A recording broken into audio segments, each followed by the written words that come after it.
Give heed, my people, to my teaching. Turn your ear to the words of my mouth.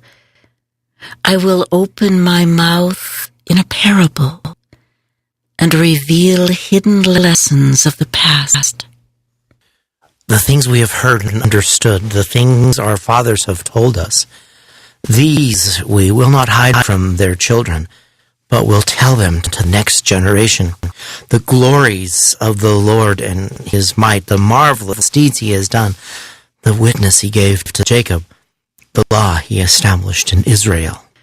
He gave a command to our fathers to make it known to their children, that the next generation might know it, the children yet to be born.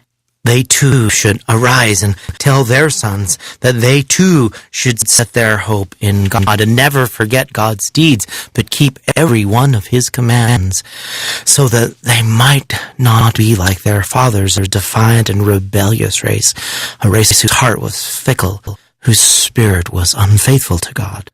The sons of Ephraim, armed with a bow, turned back in the day of battle. They failed to keep God's covenant and would not walk according to his law. They forgot the things he had done, the marvelous deeds he had shown them. He did wonders in the sight of their fathers, in Egypt, in the plains of Zoan. He divided the sea and led them through and made the waters stand up like a wall. By day, he led them with a cloud, by night, with a light of fire. He split the rocks in the desert. He gave them plentiful drink as from the deep. He made streams flow out from the rock and made waters run down like rivers. Yet still they sinned against him. They defied the Most High in the desert. In their heart, they put God to the test by demanding the food they craved. They even spoke against God. They said, "Is it possible for God to prepare a table in the desert?" It was he who struck the rock. Water flowed and swept down in the torrents. But can he also give us bread? Can he provide meat for his people? When he heard this, the Lord was angry. A fire was kindled against Jacob. His anger rose against Israel for having no faith in God, for refusing to trust in his help. Yet he commanded the clouds above and opened the gates of heaven.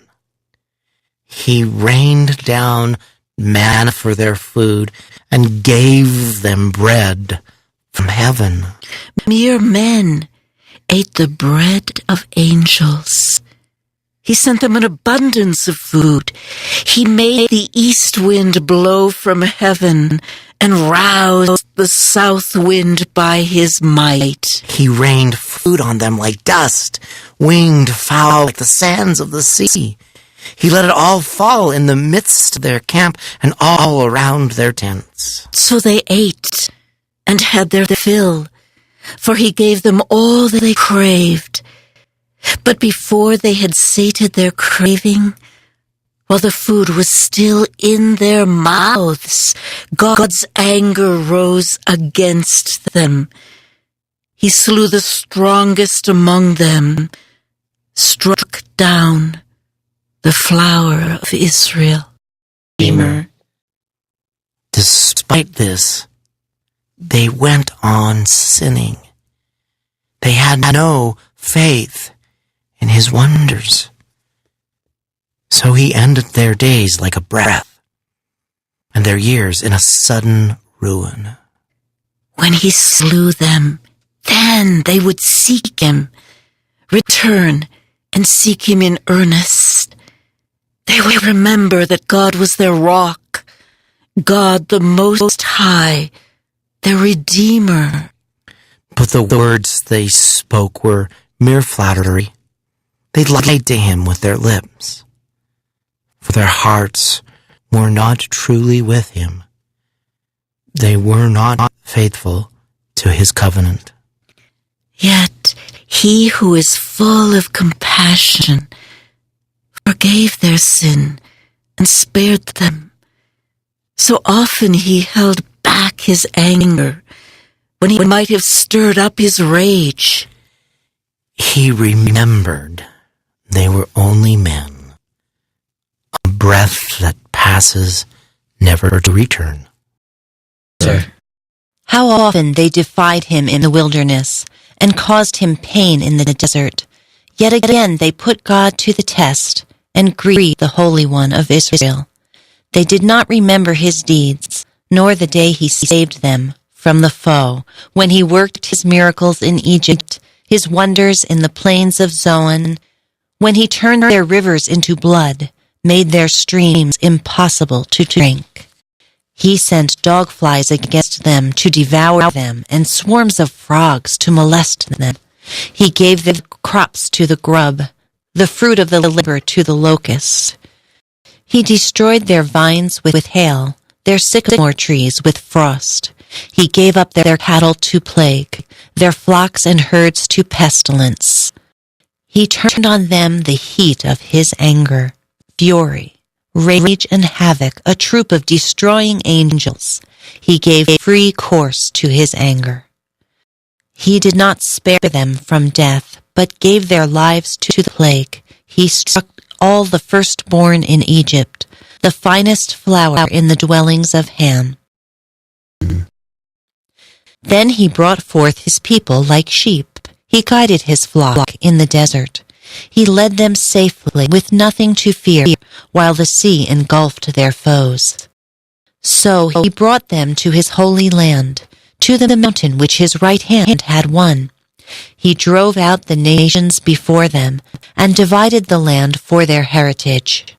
Their tents he gave as a dwelling to each one of Israel's tribes. Still, they put God to the proof and defied him. They refused to obey the Most High. They strayed, as faithless as their fathers, like a bow on which the archer cannot count. With their mountain shrines they angered him, made him jealous with the idols they served. God saw and was filled with fury. He utterly rejected Israel. He forsook his dwelling place in Shiloh, the tent where he lived among men. He gave his ark into captivity, his glorious ark into the hands of the foe. He gave up his people to the sword in his anger against his chosen ones. So war devoured their young men. Their maidens had no wedding songs. Their priests fell by the sword, and their widows made no lament. Then the Lord awoke as if from sleep, like a warrior overcome with wine. He struck his foes from behind and put them to everlasting shame. He rejected the tent of Joseph. He did not choose the tribe of Ephraim, but he chose the tribe of Judah, the hill of Zion, which he loves. He built his shrine like the heavens, or like the earth, which he made firm forever. And he chose David his servant, and took him away from the sheepfolds. From the care of the ewes he called him to be shepherd of Jacob his people, of Israel his own possession. He tended them with blameless heart, with discerning mind he led them.